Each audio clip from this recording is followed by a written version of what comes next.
जी। पहली बार जब कोई बच्चा चोरी करता है, समझदार बच्चा चोरी करता है, पहली बार किसी को नुकसान पहुंचाता है, डकैती डालता है, किसी का मर्डर करता है, पहली बार उसके मन और आत्मा में द्वंद्व युद्ध होता है।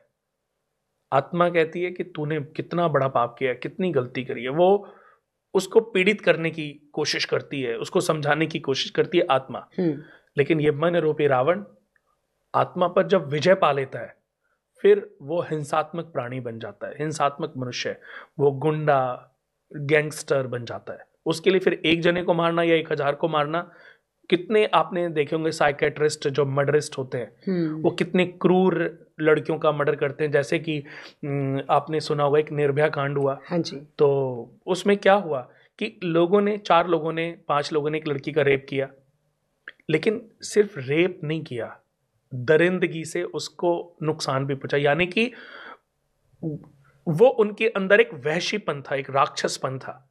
तो इसको क्या बोलोगे कि ऐसे लोगों को अगर भगवान मृत्यु होने के बाद जन्म देगा तो कहाँ देगा? किसी राजा के घर में? बिल्कुल भी नहीं। ऐसे लोग फुटपाथ पे पैदा होते हैं, किसी का हाथ कट जाता है, किसी की आंख फूट जाती है, किसी का पांव काट के। ऐसे जो भीख मांगने वाले, ये अपने अपने कर्मों के फल भोगने के लिए ही इस दुनिया में आए हैं। एक बड़ा प्यारा आपको वाक्य सुनाता हूँ, और ये मेरे साथ घटित हुआ था। मैं और मेरी वाइफ रात को किसी पार्टी से, किसी फंक्शन से, शादी से वापस आ रहे थे। तो मधुबन चौक पे हाँ जी। एक, आप देखना हमेशा एक आदमी होता है, वो भीख मांगता है, उसका एक पाँव कटा हुआ है और एक बैसाखी उसके पास होती है, और वो सबसे पैसे मांग रहा होता है।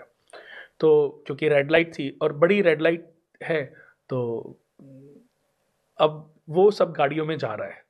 तो अब मैंने देखा, मैंने भी उसको देख लिया, और मैंने देखा मेरी वाइफ नेहा भी उसको देख रही है। तो नेहा ने बोला कि आपके पास कुछ चेंज पैसे पड़े हैं? तो मैंने कहा हाँ रखे हैं, ये ले लो। तो उसने ले लिए। तो मैंने उसको एक कहानी सुनाई। मैंने कहा आपको निर्भया कांड पता है? कह रही हाँ। मैंने कहा जो ऐसे लोग इतनी दरिंदगी करते हैं, इतना बुरा करते हैं एक लड़की के साथ, इतना बड़ा कुकर्म करते हैं, मैंने कहा उनको भगवान फुटपाथ पे किसी का पाँव काट के, किसी का हाथ काट के ऐसे रूप में सजा देता है।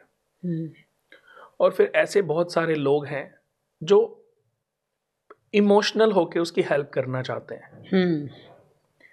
एक्चुअली सजा देना ना किसी मनुष्य के वश में नहीं है। सजा देना भाई, अगर हम ये धरती पे देखें तो कोर्ट है, पुलिस है, कोर्ट है, कानून है, लेकिन इससे भी ऊपर है शनिदेव। भाई यहाँ पे तो कोर्ट में चलो जज होते हैं किसी से प्रभावित होकर के, कुछ भी प्लस माइनस, पर शनिदेव किससे प्रभावित होंगे? जी। शिव भगवान किससे प्रभावित होंगे?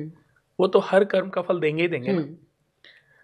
मैंने कहा फिर जो इंसान ऐसे कर्म करते हैं ना, फिर शनि की वक्री दृष्टि उन लोगों पर पड़ती है, और वो लोग अपने जीवन का सबसे बुरा, सबसे, क्योंकि शनिदेव, मैं ये नहीं कह रहा हूं ये गलत हो रहा है, ये अच्छा हो रहा है, क्योंकि शनिदेव उसको उसके पाप कर्मों से मुक्ति दिलाना चाहते हैं।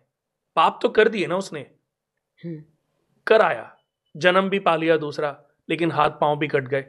अब इस जन्म में कम से कम कष्ट खत्म तो हो जाए, उसके पापों से उसको मुक्ति तो मिल जाए जी। तो शनिदेव की जब दृष्टि आती है, 7.5 आती है, दशा आती है, तो वो आदमी देखा जाए तो प्योर होता है जी। यानी कि उसके अंदर जितनी भी पाप कर्म थे, उनसे शनिदेव उस व्यक्ति को, उस जातक को मुक्ति दिलाते हैं।